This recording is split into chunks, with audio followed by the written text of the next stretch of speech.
Amigos e amigas, telespectadores do canal Páginas Difíceis da Física. Sejam bem-vindos a mais uma videoaula de Mecânica Clássica destinada a alunos de graduação em Física, Engenharia e áreas correlacionadas. Hoje vamos estudar mais um problema envolvendo massa variável.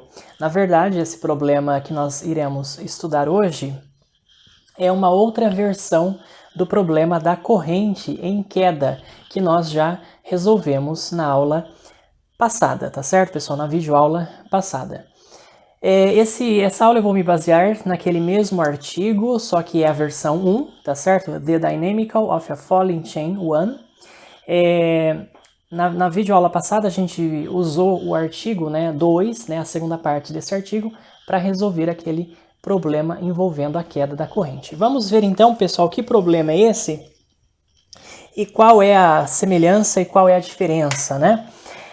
Muito bem, o problema hoje é o seguinte: nós vamos analisar a queda então da extremidade de uma corrente dobrada, tá certo? Inicialmente ao meio, não é isso?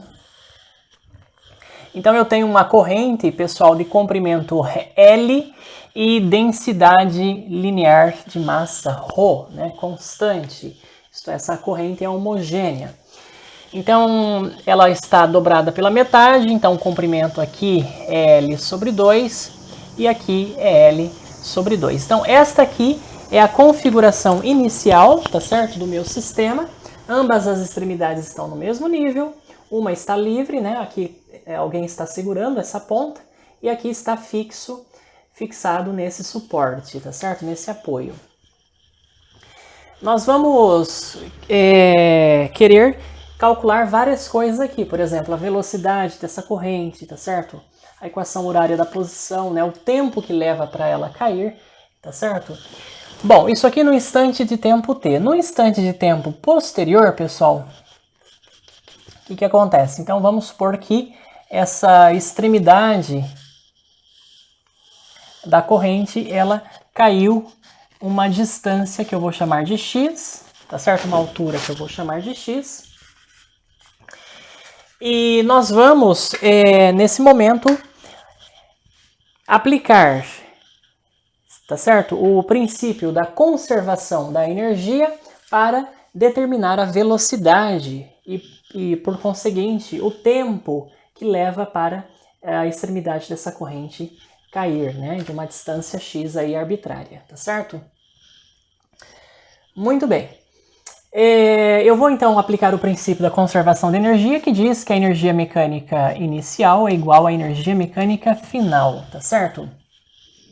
A energia mecânica inicial, pessoal, como a corrente está em repouso, em relação ao suporte, ao apoio, é a energia potencial gravitacional dos centros de massa das metades, tá certo? Então, o centro de massa está aqui no meio, como a corrente é homogênea.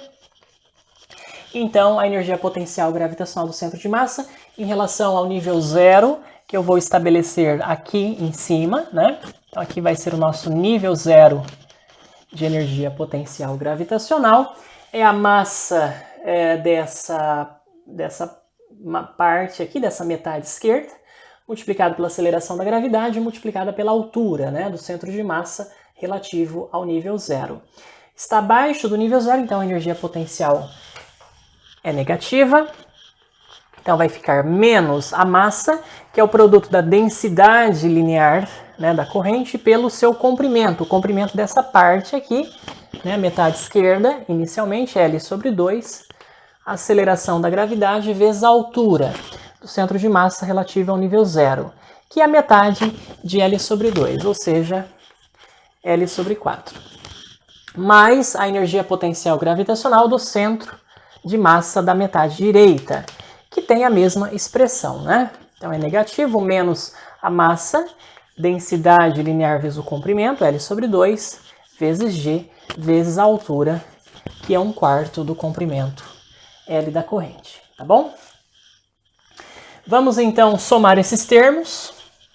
Então é E0 menos ρ L² G sobre 8 menos ρ L quadrado G sobre 8, dá menos 2, né, ρ L quadrado G sobre 8, que é menos, então, ρ G L quadrado sobre 4. Está aí a expressão, pessoal, da energia potencial gravitacional inicial da minha corrente, tá legal? Vamos agora, então, determinar a energia mecânica no instante de tempo t, né, posterior, quando a corrente já está em movimento. Então, esse pedaço, né, essa parte aqui, tem energia cinética, tá bom? Vamos só estabelecer aqui os comprimentos, né?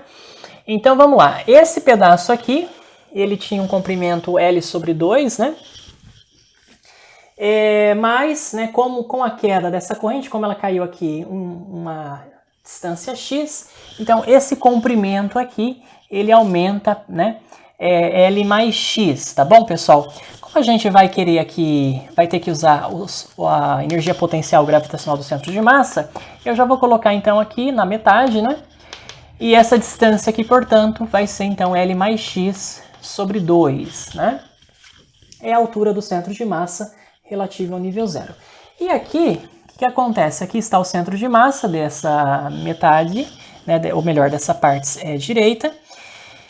E como ela caiu x, então esse pedaço diminuiu um comprimento x, então aqui é L menos x. Então essa metade aqui, né, esse comprimento, é L menos x sobre 2, tá bom? Muito bem, então vamos lá. Vamos escrever aqui a expressão da energia mecânica, né, no meu sistema, soma das energias potencial e cinética, né? Energia cinética é a metade da massa desse pedaço, então é a sua densidade vezes o seu comprimento, L menos x sobre 2, vezes a velocidade ao quadrado, tá bom, pessoal? Velocidade é a derivada da posição x no tempo t.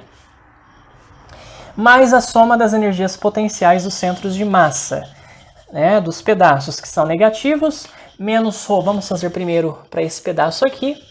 Então é a massa, que é a densidade vezes o comprimento, multiplicado pela aceleração da gravidade, tá bom, pessoal? Multiplicada pela altura, né? Essa altura aqui, então, vai ser a metade, né, dessa distância, tá? Eu acho que eu não expliquei direito. L mais x sobre 2 é todo esse comprimento, tá ok, pessoal? É o comprimento dessa parte aqui, esquerda, né? Porque essa distância x, ela se distribui igualmente tanto para esse pedaço direito quanto para esse pedaço esquerdo. Então, para eu obter o comprimento final, eu pegaria L sobre 2 e somaria, né, mais a metade de x para essa metade, e a outra metade de x ficaria com o lado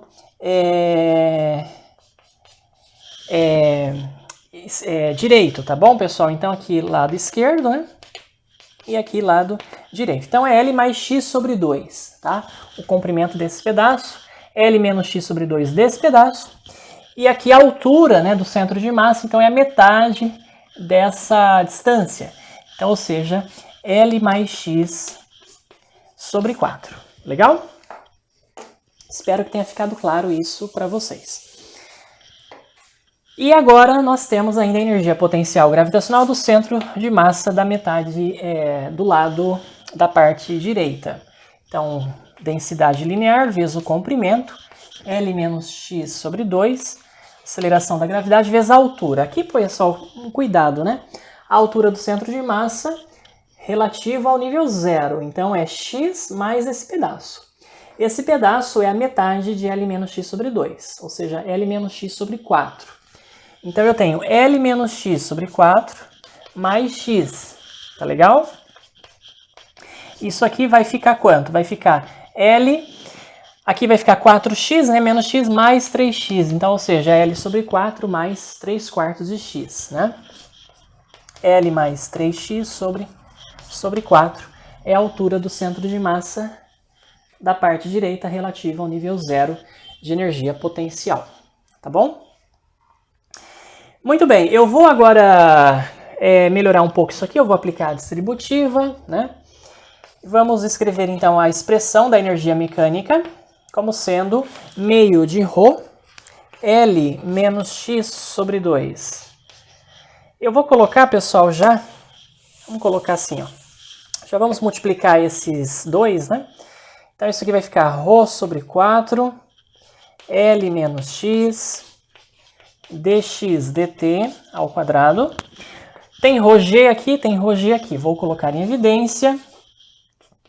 Rho vezes G, e agora eu vou multiplicar, né? Então, L, aqui vai ficar 8, né? Embaixo, aqui vai ficar em cima L quadrado mais 2LX mais x quadrado sobre 8. E aí mais, né? Porque eu coloquei o menos ρg em evidência, tá bom? Aqui embaixo vai ficar 8 novamente, e aqui vai ficar L quadrado mais 3LX menos XL, ou seja, mais 2LX. E aí, menos 3x ao quadrado, tá bom?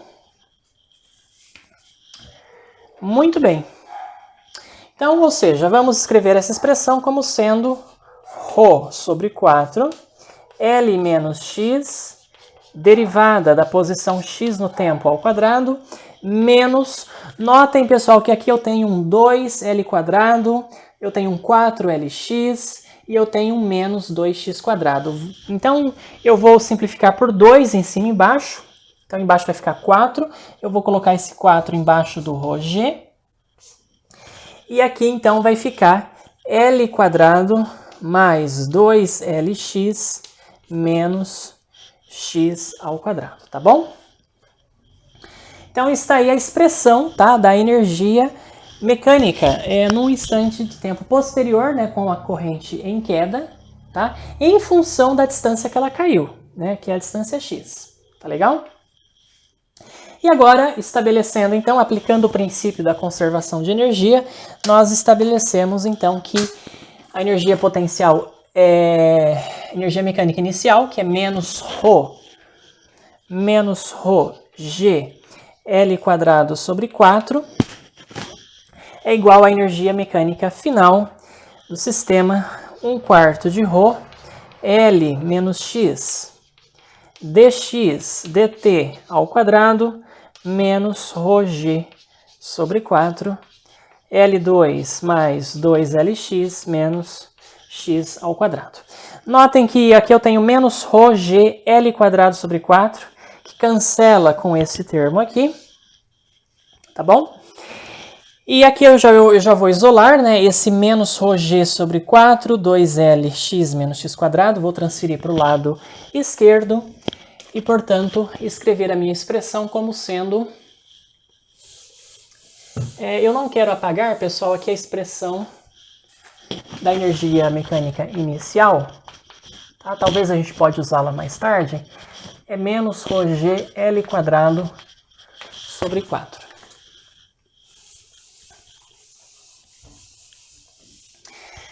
Portanto, a minha expressão vai ficar o seguinte.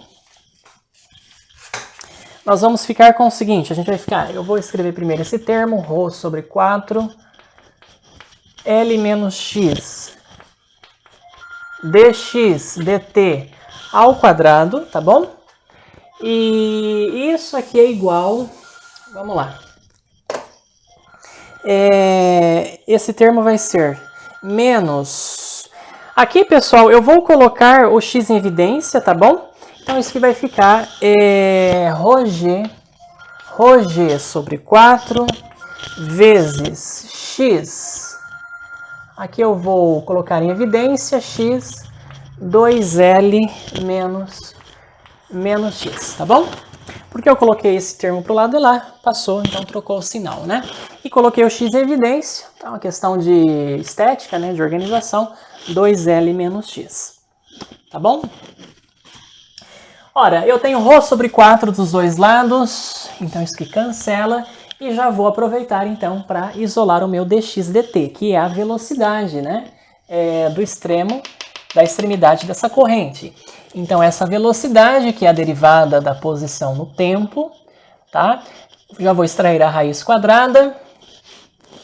Esse termo aqui então passa dividindo, é g que multiplica x 2L menos x dividido por L menos x. Está aí, pessoal, a expressão, então, que permite o cálculo da velocidade, né, da extremidade da parte direita dessa corrente em queda.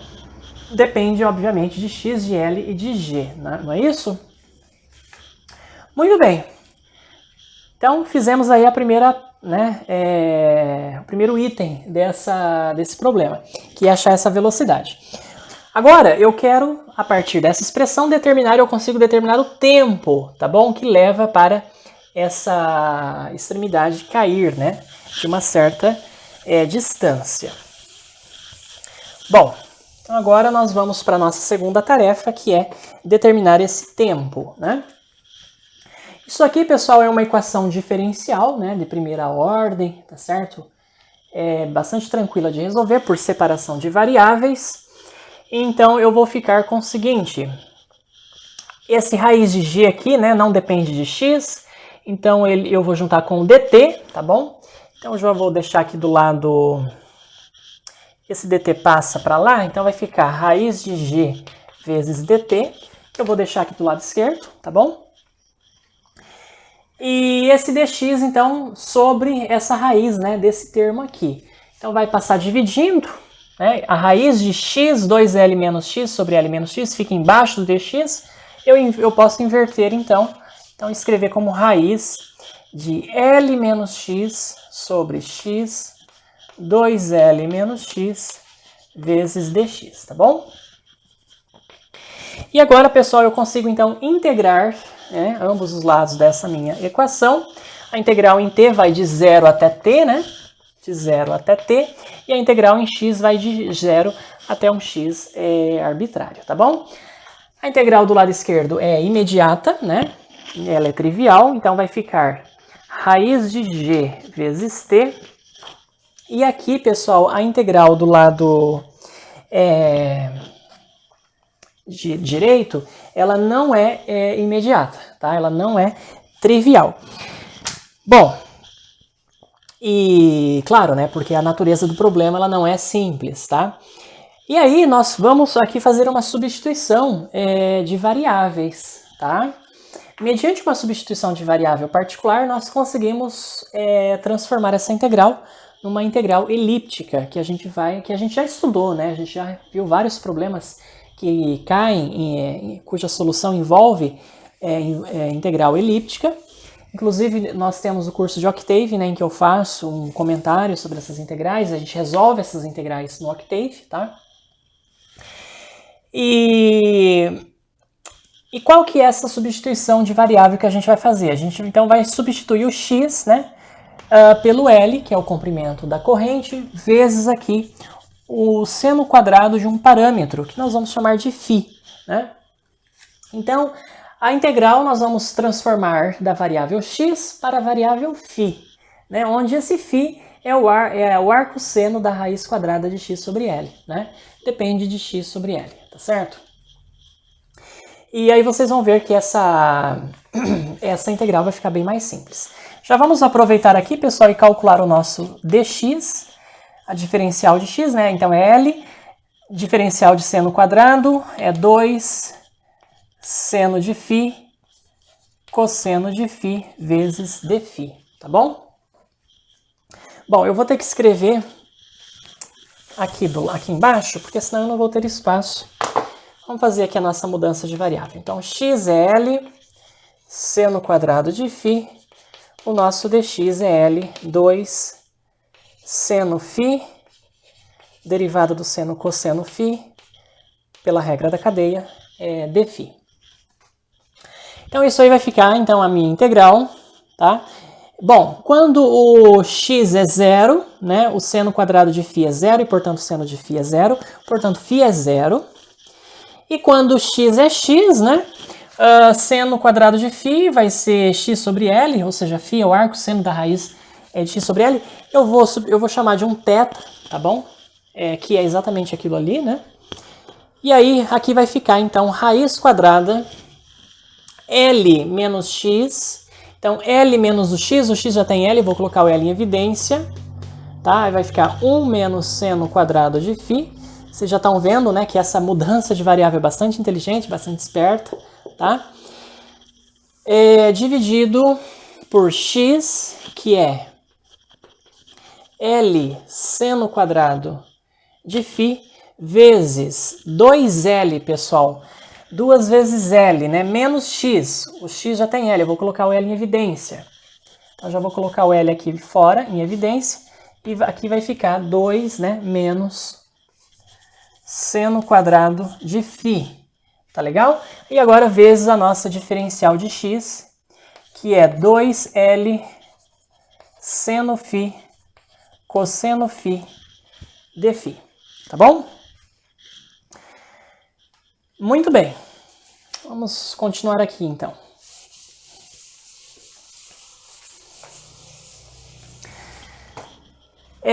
A gente agora vai utilizar, então, a relação fundamental da trigonometria, né? Tanto em cima quanto embaixo, tá bom?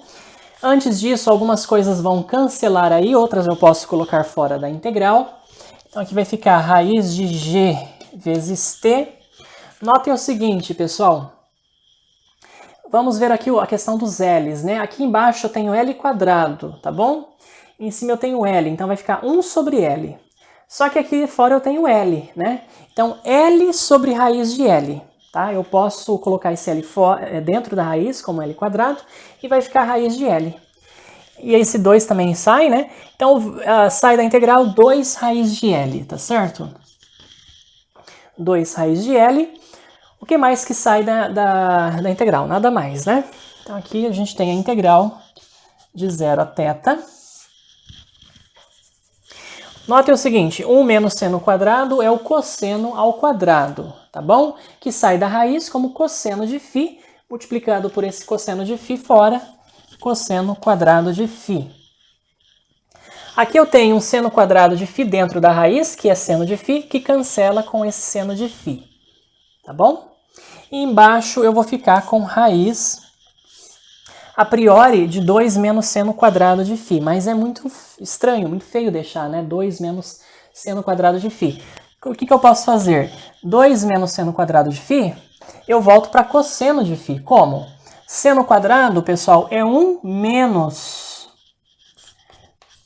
cosseno quadrado de φ. Então, isso aqui vai ficar 2 menos 1 mais cosseno, ou seja, 1 mais cosseno quadrado de φ, né? Esse truque é bastante interessante, tá? A gente fazer isso. E aqui ficou o nosso dφ. Olha que interessante, então, né? Mediante essa mudança de variável, a gente conseguiu reduzir essa integral, né? Bastante complexa. Nessa integral, aparentemente também, aparentemente simples, né? Mas a gente vai ver que essa integral, ela pode ser expressa em integral elíptica, né? Como? Primeira coisa, pessoal, vocês devem observar que essa integral, esse termo aqui, né, esse quociente, eu posso quebrá-lo em 2 termos, tá bom? Então vamos lá, vamos passar esse 2 raiz de L dividindo. Raiz de G sobre 2 raiz de L vezes T. Isso é igual a integral de 0 a θ. Esse termo aqui, tá? Eu consigo escrevê-lo só em função de raiz de 1 mais cosseno quadrado de φ. Veja se vocês concordam comigo, né? Ele é a mesma coisa que isso aqui, pessoal.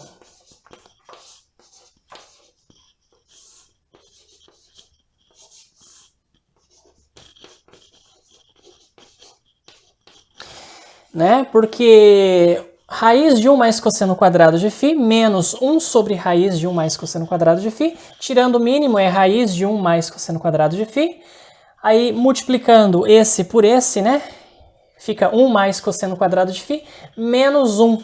Então 1 cancela, sobra o cosseno quadrado de φ sobre essa raiz aqui. Então isso aqui, né, é exatamente isso aqui. E por que a gente faz isso? Para escrever em termos das integrais elípticas de primeira espécie e de segunda espécie. Mas se vocês lembrarem das integrais elípticas, ainda não se parece muito. Porque aquelas integrais elípticas, elas envolvem, né, o seno, tá bom, pessoal?